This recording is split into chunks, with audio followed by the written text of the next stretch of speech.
Hello everyone, and welcome back to One Frame After Another. As I said in the last video, I've broken down the three Lord of the Rings films. I'm going to talk about a few scenes from each. What I'm really interested in exploring in this series is the language of cinema, what the medium does well, and the various approaches that different filmmakers take.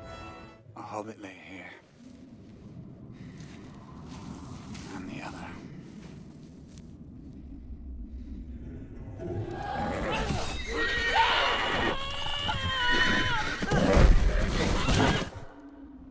So I think this is a great example of how cinematic it can be to intercut two scenes together. And I think why this works so well is because Peter Jackson really builds a bridge between the past and the present. You know, as Aragorn reads the tracks, the night before is slowly revealed to us. So every flashback is motivated.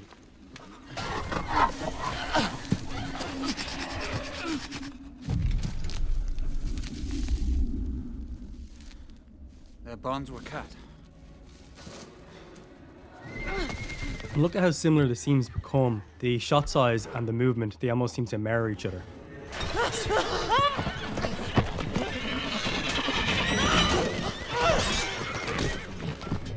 They ran over here. They were followed. I just love the fact that this guy's still trying to eat them. His camp's currently being raided. He's been stabbed in the back with a spear and he still just wants to eat them. These tracks lead away from the battle.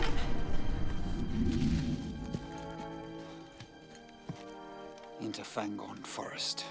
Another reason why I really like the scene is because it almost feels like we're reading the tracks. You know, like we're the ones solving the puzzle. And I think the way he achieves this is actually the kind of physicality of the present. You know, he's using his hand, he's touching the tracks. There's a texture there that we can almost feel. So it just makes us very active in the scene.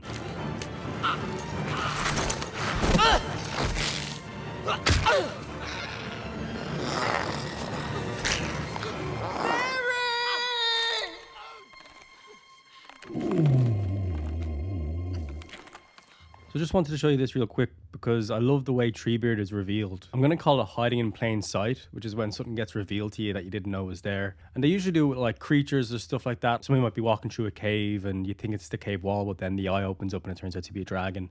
But they also like might do it in a spy thriller where, you know, James Bond's walking in the lobby and he passes someone sitting down and a newspaper drops and realizes it's one of the bad guys. So I just think it's a really fun way of revealing a character.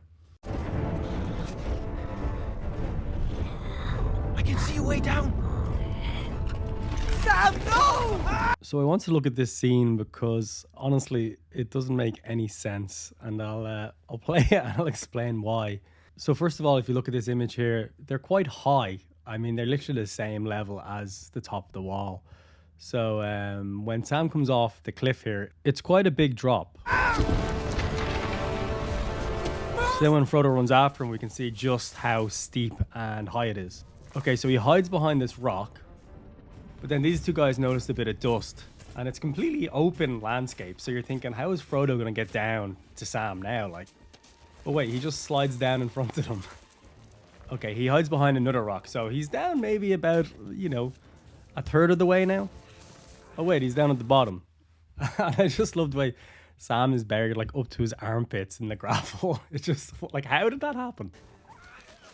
So these guys continue to walk forward. And Sam, it looks like, can see them, right? But for some reason, they can't see him.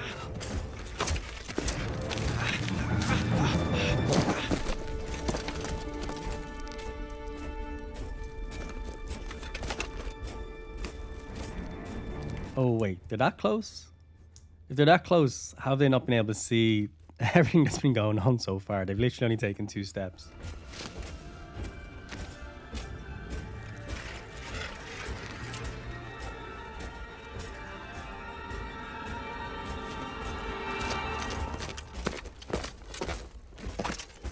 Okay, well, it can't be that rock there because you just saw them peeking underneath the cloak and that obviously has no gap underneath. Oh, it is that rock.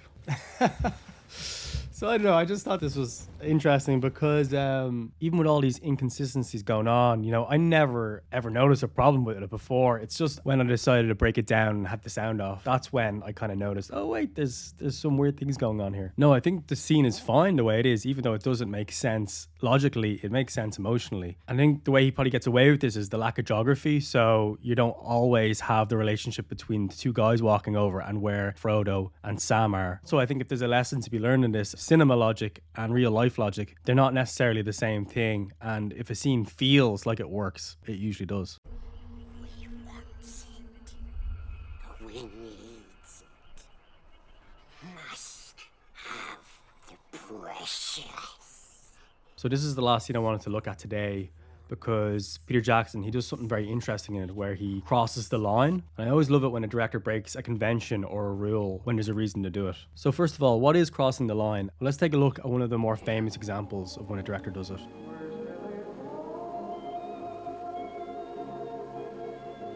So I really didn't want to use a shot from The Shining because of all the films, it does seem to be the one that's like overanalyzed and over talked about and really put, in my opinion, on a pedestal. But anyway, when I thought of crossing the line, I did think of The Shining, so maybe that says something in itself.